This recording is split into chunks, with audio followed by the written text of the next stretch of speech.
Hey everyone, welcome to another video. If you love film, gaming, or television content, please consider clicking that subscribe button because today I'm going to be talking about the trailer to one of my most anticipated films for 2022. Actually now, 2023. Damien Chazelle's Babylon. So, let's get into it.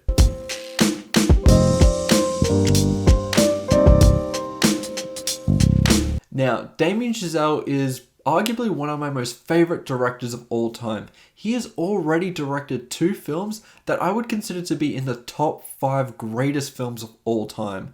They are Whiplash and La La Land, which are both very different in their tone, but do cover some of the same themes and do it excellently. They have just captured my attention, and I've watched those films numerous times. What do you say? They are awesome.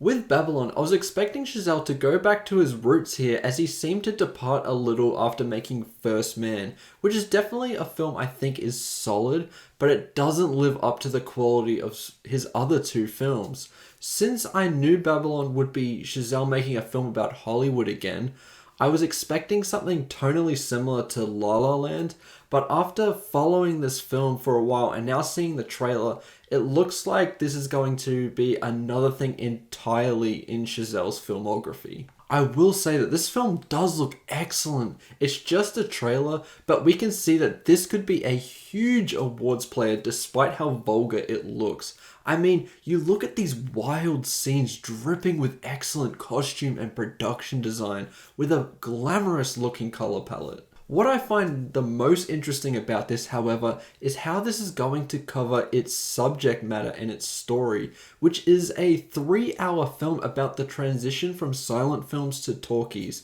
It was hard for me to personally think about how this could be different from something like The Artist, which was a solid film itself, but it wasn't something I was really interested in seeing again. I could not be more wrong here. The obvious comparisons are the ones I'm going to make here. Babylon looks like a combination of The Wolf of Wall Street and The Great Gatsby, and for me, that combination could make the pacing for this 3-hour film feel a lot better, as a film like The Wolf of Wall Street had a similar runtime, but yet it still feels like it's under 2 hours because it's just that entertaining. From what I garnered from this trailer, it not only looks as if Chazelle wants to cover the transition between silent films to talkies, he wants to explore how these creative geniuses who are behind this monumental era in Hollywood have let their egos go unchecked for such a long time that they feel invincible due to their everlasting success and long-term drug abuse, that they can't see the inevitability of their own demise. The trailers seem to showcase a lot of these characters spiraling into seriously stressful situations. I believed in a way that this may be a very stressful film to watch due to how bombastic the whole thing looks. I honestly am really excited to see how this will turn out because of how stressful and well crafted it looks. I can definitely see a large number of comedic scenes playing into this film that will also make the runtime feel a lot shorter.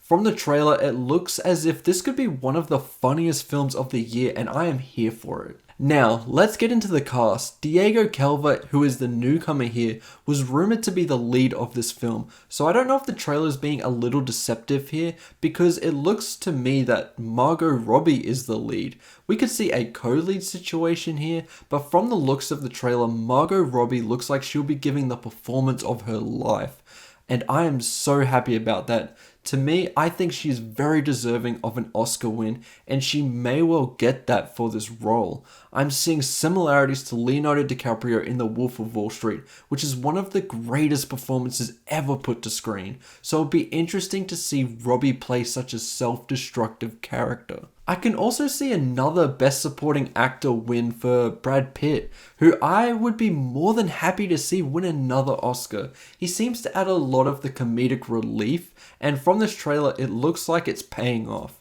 Pitt has turned himself into a top-tier comedic actor, as well as a top-tier dramatic actor, that this character seems perfect for where he is in his career right now. Other actors like Tobey Maguire, who'll be playing an older Charlie Chaplin, will be an interesting performance, but it's hard to tell how large his role is going to be because he was only in one shot. Now, let's talk about its Oscar chances, because this has always been a huge player in terms of winning Best Picture, and I think from the trailer it looks like it's pretty much online with that. This looks like it's easily a 10 nomination film with all of its technical elements, its performances, and the directing and the writing. It all will combine to be a huge Oscar player, joining the likes of The Fabelmans and Everything Everywhere all at once. Overall, this is a really good trailer and has me very excited. I love Damien Chazelle's work, and this looks like another interesting part to his filmography. He doesn't seem to want to get tied to one style of filmmaking, which makes his style very experimental. And so far, he hasn't let me down with his films, and I'm not expecting this to. I am very excited. It is definitely this and Avatar that are my most two anticipated films of the year, and I'm always swinging back and forth on the top spot, and I can't wait to see both. Anyway, thank you for watching the video. Tell me, what are your thoughts towards Babylon? Let me know in the comments down below. Remember to like and subscribe, and I'll see you in the next one. Goodbye.